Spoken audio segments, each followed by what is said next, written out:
स्वामी गोविंद देव गिरी ने अपने बयान को लेकर सफाई देते हुए कहा कि उनका उद्देश्य संत साहित्य की तुलना करना नहीं था। उन्होंने ज्ञानेश्वरी, तुकाराम गाथा, महादेव गाथा और दास बोध को मराठी के वेद तुल्य ग्रंथ बताते हुए संत परंपरा से क्षमा भी मांगी है। रामकृष्ण हरी।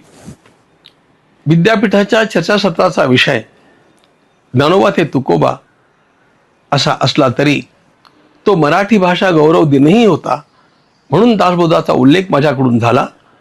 दासबोध हा स्वतंत्र ग्रंथ असं म्हणताना तो इतर ग्रंथांच्यापेक्षा श्रेष्ठ आहे असं मी म्हटलं नाही, किंवा अन्य ग्रंथच नाहीत असंही म्हटलं नाही। तो वेगळ्या प्रकारचा ग्रंथ आहे इतकंच मला रचनेच्या दृष्टीनं म्हणायचं होतं।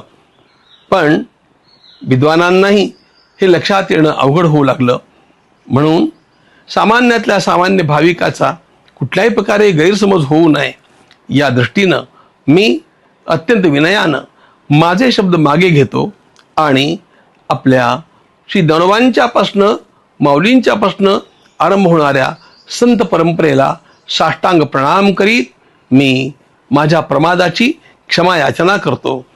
हिंदू समाजाच्या ऐक्यासाठी प्राणार्पणही करण्याला तयार असलेला मी आमच्या सामान्यातल्या सामान्य भाविकालाही जर याच्यामुळे काही गैरसमज झाला असेल आणि त्याच्या मनाला दुःख झालं असेल तर त्याचीही मी अत्यंत विनम्रतेनं क्षमा याचना करतो। भारत माता की जय।